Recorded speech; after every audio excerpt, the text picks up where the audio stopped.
और इसको जो है दाहिने हाथ में अंगूठी इसको पहना दो, इस वाले इसमें अंकु इसमें नहीं किया इसमें कृष्ण माता शुभम व्यापारों के जग में हल्दी मामन में शुक्ल हारमोनिय और भलन करने के शुभ नाम देवा भजन से मार्ग में त्रास है नेगेटिव साधु सत्य में से मैं देवी तुम में दास शुद्ध में छोड़ के के बाद संतनु नाम पूरा हुई तो भगवती मानो बजारी तारगो तो हजी जी माता पिता सुपुत्र विश्व देवासी पंजाबी जी का गुली तो मध्य शांति सुगम शांति पृथ्वी शांति राप शांति उखज शांति वनस्पति शांति विश्व देवा शांति ब्रह्म शांति सद्गुण शांति शांति रेव शांति श्यामा शांति रेव शांति भगवती पुष्पम में खुश राधो गणपत्यापन देवताभ्यो नमः। ये लो पुष्पम गणपत्यापन देवताभ्यो नमः। एक बिलपत्र चढ़ा दो गणपत्यापन देवताभ्यो नमः। लो समीपत्रम एक समीपत्र ले लो गणपत्यापन देवताभ्यो नमः। चढ़ाओ चढ़ाओ दुर्वादनम गणपत्यापन देवताभ्यो नमः। धूपम दीपम दर्शयामि गणपत्यापन देवताभ्यो नमः। जल से भवत्सज पंचामी स्नानते फिर जल से 2 बार शुद्ध स्नानम आचमनियम। इस संख में जो है ना वो दूध कहाँ रख दिया, लाओ इसमें दूध भर दो। ये लो शंख लो। हाँ इधर से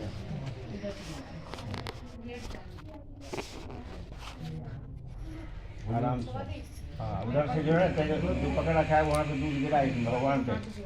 इधर से गिरा ऐसे हाथ लगाओ उसका हाथ में।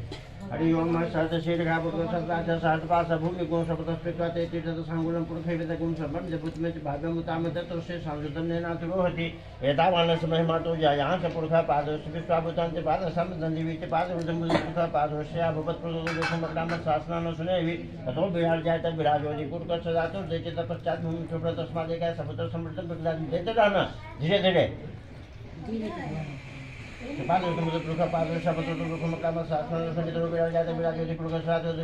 गृहान सुमुखो भुक्ता प्रसीद पुरुषोत्तमम बाणाय स्वाहा बाणाय स्वाम ध्यानाय स्वाहा उदराय समानाय स्वाहा। मध्य मध्य आचमन्यम एक बार जल ले लो उस पर से घुमा के ना भगवान को चढ़ा दो। ऐसे ऐसे घुमाए। हाँ भगवान को चढ़ा दो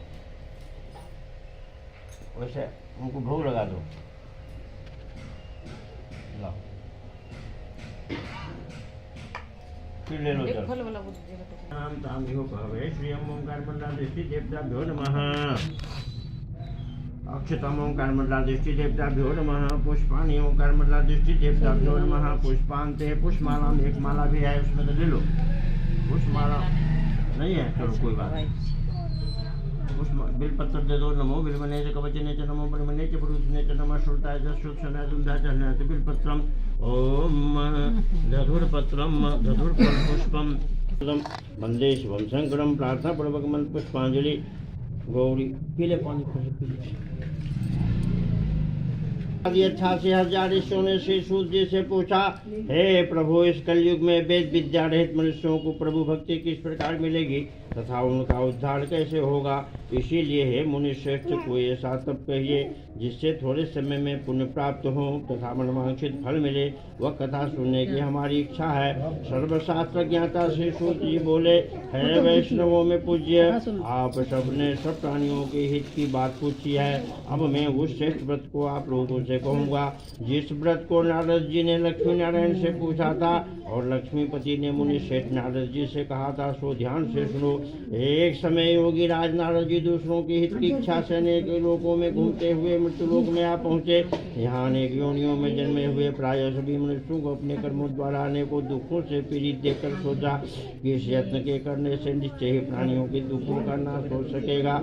ऐसा मन में सोचकर विष्णु लोक को गए। वहाँ श्वेत वर्ण और 4 भुजाओं वाले देवों के ईश नारायण जिनके हाथों में शंख चक्र गदा और पद्म थे तथा वरमाला पहने हुए थे उन्हें देखकर स्तुति करने लगे, हे भगवान आप अत्यंत शक्ति से संपन्न है। मन तथा वाणी भी आपको नहीं पा सकती। आपका आदि मध्यंत नहीं यानी गुण स्वरूप सृष्टि का आदि भूत व भक्तों को भक्तों के दुखों को नष्ट करने वाले हो, आपको मेरा नमस्कार है। नारद जी से इस प्रकार की स्तुति सुनकर भगवान विष्णु बोले, हे मुनि श्रेष्ठ, आपके मन में क्या है? आपका किस काम के लिए आगमन हुआ है? निसंकोच कहो। तब नारद मुनि बोले, हे भगवान, मृत्युलोक में सब मनुष्य जो अनेक योनियों में पैदा हुए हैं, अपने अपने कर्मों द्वारा अनेकों प्रकार के दुखों से दुखी हो रहे हैं। हे नाथ, मुझ पर दया रखते हो तो बतलाइए कि उन मनुष्यों के सब दुख थोड़े से ही प्रयत्न से कैसे दूर हो सकते हैं। हे नारद, मनुष्यों की भलाई के लिए तूने बहुत अच्छी बात पूछी है। जिस काम के करने से मनुष्य मोह से छूट जाता है वह मैं तुमसे कहता हूँ, सुनो।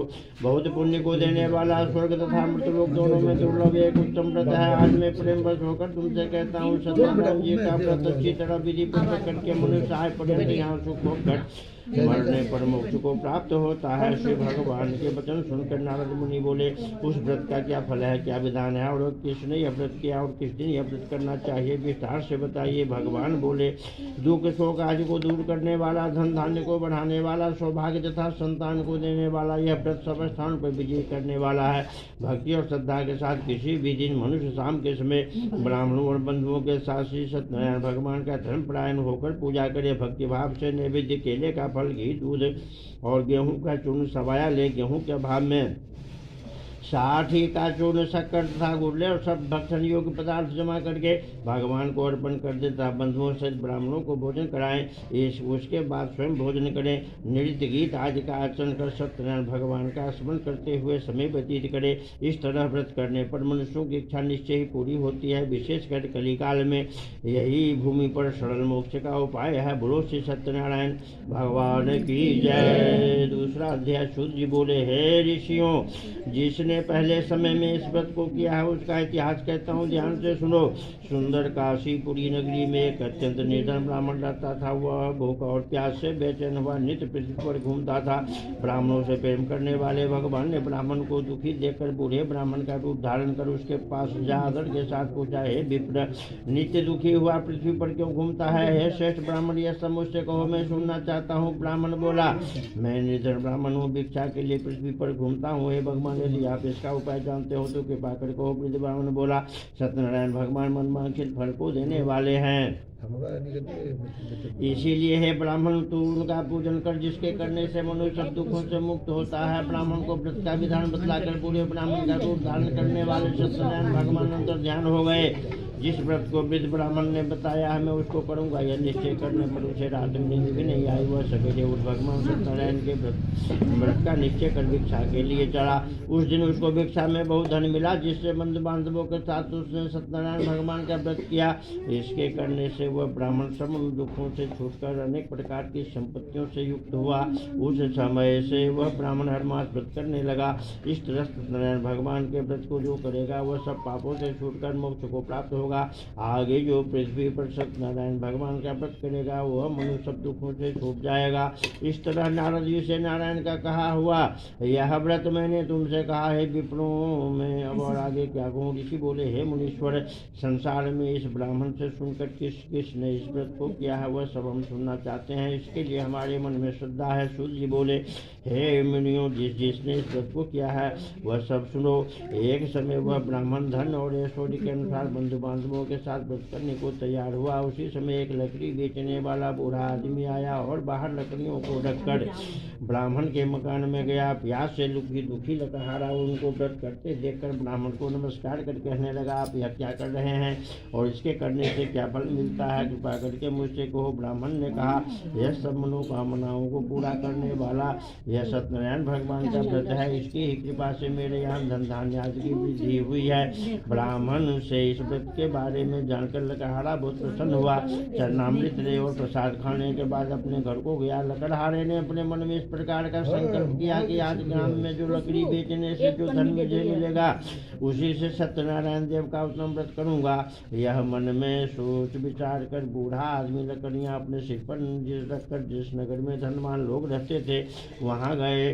वह उस रोज वहाँ पर उसे उन लकड़ियों का दाम पहले दिन उसे चौगुना मिला। तब वह बूढ़ा लकड़हारा दाम ले और अति प्रसन्न होकर पक्के केले की फली, शक्कर, घी, दूध, दही और गेहूं का चूर्ण इत्यादि सत्यनारायण भगवान के व्रत की कुल सामग्रियों को लेकर अपने घर गया। फिर अब उसने अपने भाइयों को बुलाकर विधि के साथ भगवान जी का पूजन और व्रत किया।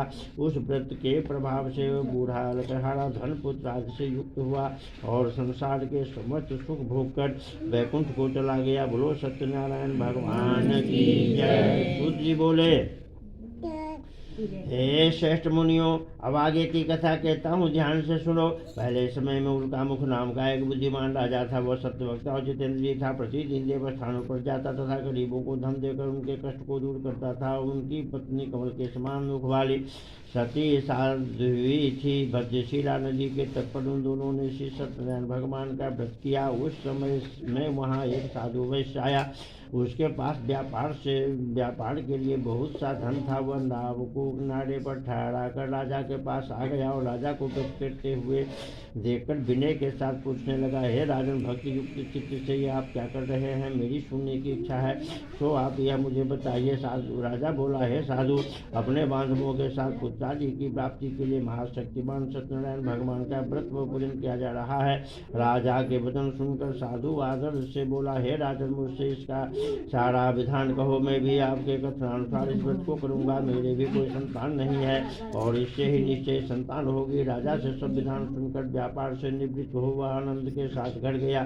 साधु ने अपनी पत्नी से संतान देने वाले उस सत्यम व्रत का समाचार सुनाया और कहा कि जब मेरे संतान होगी तब मैं इस व्रत को करूंगा।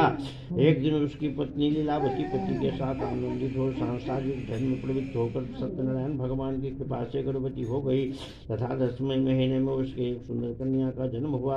वह दिनों दिन इस तरह बढ़ने लगी जैसे शुक्ल पक्ष का चंद्रमा बढ़ता है। कन्या का नाम कलावती रखा गया। तब लीलावती ने अपने पति से कहा, आपने जो संकल्प किया था कि भगवान का व्रत करूंगा, आप उसे करिए। साधु बोला, हे प्रिय, इसके विवाह पर करूंगा। इस प्रकार अपनी पत्नी को आश्वासन दे वह नगर को गया। कलावती पितृ में वृद्धि को प्राप्त हो गई। साधु ने जब नगर में सखियों के साथ अपनी पुत्री को देखा तो तुरंत दूध पिलाकर कहा, पुत्री के वास्तव को सुयोग बरकत देख कर लाओ। साधु की आज्ञा पाकर दूध पंचनगर पहुंचा और वहां पर खोज और देखभाल कर लड़की के लिए सुयोग बनिक पुत्र को ले आया। उस सुयोग लड़के को देखकर साधु ने अपने बंधु बांधवों सहित प्रसन्न चित अपनी पुत्री का विवाह उसके साथ कर दिया। किंतु दुर्भाग्य से विवाह के समय में भी उस व्रत को करना भूल गया। तब श्री भगवान क्रोधित हो गए और श्राप दिया कि तुम्हें दारुण दुख प्राप्त होगा। अपने कार्य में कुशल साधु बनिया जामाता सहित समुद्र स्थित रत्नपुर नगर में गया और वहाँ दोनों ससुर जामाई चंद्रकेतु राजा के उस नगर में व्यापार करने लगे। एक रोज भगवान सत्यनारायण की माया से प्रेरित कोई चोर राजा के धन को चुरा कर भागा जा रहा था, किंतु राजा के दूतों को आता देखकर चोर ने घबराकर भागते हुए वो राजा के धन को वहीं चुपचाप रख दिया जहां वो दोनों ससुर जमाई ठहरे हुए थे। जब दूतों ने उस साधु वैश्य के पास राजा के धन को रखा देखा तो दोनों को बांध कर ले गए और राजा से बोले, यह दो चोर हम पकड़ कर लाए हैं। तब राजा की आज्ञा से कठोर कारावास में डाल दिया और उनका सारा धन छीन लिया। सत्यनारायण भगवान ने साप द्वारा उनकी पत्नी भी घर पर बहुत दुखी हुई। उनके घर पर जो धन रखा था सब चोर चुरा कर ले गए। शारीरिक व मानसिक पीड़ा तथा भूख प्यास से अति दुखित हो अन्न की चिंता में कलावती एक ब्राह्मण के घर गई। वहाँ उसने सत्यनारायण भगवान का व्रत होते देखा है। फिर कथा सुनी तथा प्रसाद ग्रहण कर रात को देर से घर आई। माता ने कलावती से कहा, हे पुत्री, अब तक कहाँ रही? वो तेरे मन में क्या है? कलावती बोली, हे माता, मैंने एक ब्राह्मण के घर सत्यनारायण भगवान का व्रत होते देखा है। कन्या के वचन सुनकर लीलावती भगवान के पूजन की तैयारी करने लगी। लीलावती ने परिवार और बंधुओं सहित श्री सत्यनारायण भगवान का पूजन किया और वर मांगा कि मेरे पति और दामाद शीघ्र आ जाएं। तथा साथ ही प्रार्थना की, हम सबका अपराध क्षमा करो भगवान। सत्यनारायण भगवान इस व्रत से संतुष्ट हो गए और राजा चंद्रकेतु को स्वप्न में दर्शन देकर कहा, हे राजन, दोनों वैश्यों को प्रातः ही छोड़ दो और सारा धन जो तुमने ग्रहण किया है उन्हें वापस दे दो। मैं नहीं तो मैं तेरा धन पुत्र आदि राज्य सब नष्ट कर दूंगा। ऐसे राजा से ऐसे वचन कहकर भगवान अंतर ध्यान हो गए। प्रातः काल राजा चंद्रकेतु ने सभा में अपना स्वप्न सुनाया। फिर दोनों बनिक पुत्रों को कैद से मुक्त कर सभा में बुलाया। दोनों ने आते ही राजा को नमस्कार किया। राजा मीठे वचनों से बोला, हे महानुभावों, भाग्यवश ऐसा दुख प्राप्त हुआ है, अब तुम्हें कोई भय की बात नहीं। ऐसा कहकर राजा ने उनको नए नए वस्त्राभूषण पहनाए तथा उनका जितना धन लिया था उससे दूना धन देकर आदर सत्कार सहित विदा किया। दोनों वैश्य अपने घर को चल दिए। बोलो सत्यनारायण भगवान की जय। अध्याय सूत जी बोले, हे वैश्य ने मंगलाचार आरम्भ करके आरम्भ की। ये तो है संघ बजाने वाला संघ कथा करने तो फिर बजा देंगे, दोनों काम कैसे होगा? बीच बीच में करता है ना, हर अध्याय में संघ करता है। ऐसा है, देखो फिर जूठा हो जाएगा हाथ। कथा कर देता हूँ फिर बजा दूंगा, उसमें क्या है? सूत जी बोले, वैश्य ने शंकर मंगलाचार्य करके यात्रा आरम्भ की और अपने नगर को चला। उनके थोड़ी दूर निकलने पर दंडी वेशधारी सत्यनारायण भगवान ने उनसे पूछा, हे साधु, तेरी नाव में क्या है? बेईमानी बनी हंसता हुआ बोला, हे दंडी, आप क्यों पूछते हो? क्या धन लेने की इच्छा है?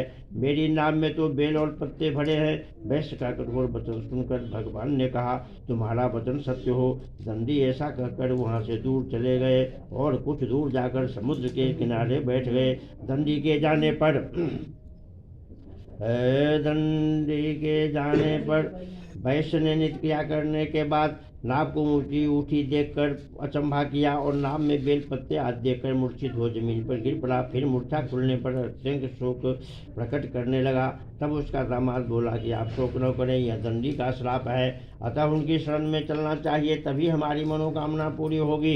दामाद के वचन सुनकर वो दंडी के पास पहुंचा और अत्यंत भक्ति भाव से नमस्कार करके बोला, मैंने जो आपसे सत्य वचन कहे थे उनको क्षमा करो। ऐसा कहकर महान शोकातुर हो रोने लगा। तब दंडी भगवान बोले, हे बनिक पुत्र, मेरी आज्ञा से तुम्हें बार बार दुख प्राप्त हुआ है, तू मेरी पूजा से विमुख हुआ। साधु बोला, हे भगवान, आपकी माया से मोहित ब्रह्मा आदि भी आपके रूप को नहीं जानते, तब मैं अज्ञानी कैसे जान सकता हूँ? आप प्रसन्न होइए, मैं अपने सामर्थ्य के अनुसार आपकी पूजा करूँगा, मेरी रक्षा करो और पहले के समान नौका में धन भर दो। उसके भक्ति युक्त वचन सुनकर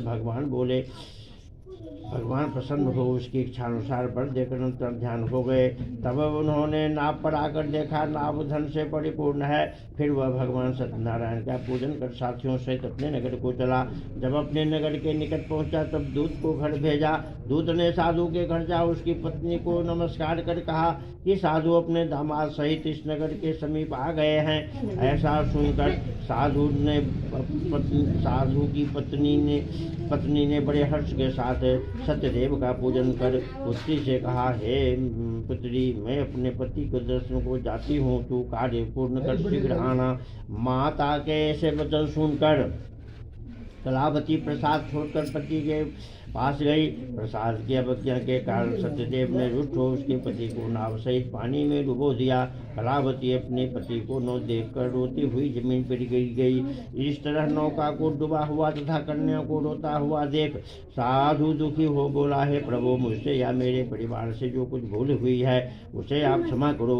उसके दीन वचन सुनकर सत्यदेव प्रसन्न हो गए और आकाशवाणी हुई, हे साधु, तेरी कन्या मेरे प्रसाद को छोड़कर आई है, इसीलिए इसका पति अदृश्य हुआ है। यदि वह घर जाकर प्रसाद खाकर लौटे तो इसका पति इसको अवश्य मिलेगा। तत्पश्चात साधु ने बंधु बांधवों सहित सत्यदेव का विधि पूर्वक पूजन किया। उस दिन से वह हर पूर्णिमा को सत्यनारायण भगवान का पूजन करने लगा। फिर इस लोक का सुख भोगकर अंत में स्वर्ग लोक को गया। बोलो सत्यनारायण भगवान की जय। पंचम अध्याय। अब सूत जी बोले, हे ऋषियों, मैं और भी कथा कहता हूँ, ध्यान से सुनो। प्रजापालन में लीन तुंगध्वज नाम का एक राजा था। उसने भी भगवान सत्यनारायण का प्रसाद त्याग कर बहुत दुख पाया। एक समय वन में जाकर वन्य पशुओं को मारकर बड़ के पेड़ के नीचे आया। वहाँ उसने ग्वाले को भक्तिभाव से बांधवों सहित सत्यनारायण जी का पूजन करते देखा। राजा देखकर भी अभिमान बस मान नहीं गया और न ही नमस्कार किया। जब ग्वालों ने भगवान का प्रसाद उसके सामने रखा तो वह प्रसाद त्याग कर अपनी सुंदर नगरी को चला। वहाँ उसने अपना सब कुछ नष्ट पाया तो वह जान गया कि यह सब भगवान ने किया है। तब वह ग्वालों के समीप गया और विधि पूर्वक पूजन कर प्रसाद खाया तो सत्यदेव की कृपा से जैसे पहले था सब वैसा ही हो गया। फिर दीर्घ काल तक सुख भोग कर मरने पर स्वर्गलोक को गया। जो मनुष्य इस परम दुर्लभ व्रत को करेगा भगवान की कृपा से उसे धन धान्य की प्राप्ति होगी। निर्धन बंधनी और बंदी बंधन से मुक्त होकर निर्भय हो जाता है। संतानहीनों को संतान की प्राप्ति होती है तथा सब मनोरथ पूर्ण करके अंत में वैकुंठ धाम को जाता है। जिन्होंने पहले समय में इस व्रत को किया वह उनके दूसरे जन्म की कथा कहता हूँ। वृद्ध सदानंद ब्राह्मण ने सुदामा का जन्म लेकर मोक्ष को पाया। उल्का मुख नाम का राजा दशरथ होकर वैकुंठ को प्राप्त हुआ। साधु नाम के वैश्य ने मोरत ध्वज बनकर अपने पुत्र को आड़े से चीरकर मोक्ष को प्राप्त किया। महाराज तुंगध्वज ने स्वयंभू होकर भगवान में भक्ति युक्त कर्म कर मोक्ष को प्राप्त किया। बोलो सत्यनारायण भगवान की जय। श्रीमन नारायण नारायण नारायण भजमन नारायण नारायण नारायण भजमन नारायण नारायण ये भजन है।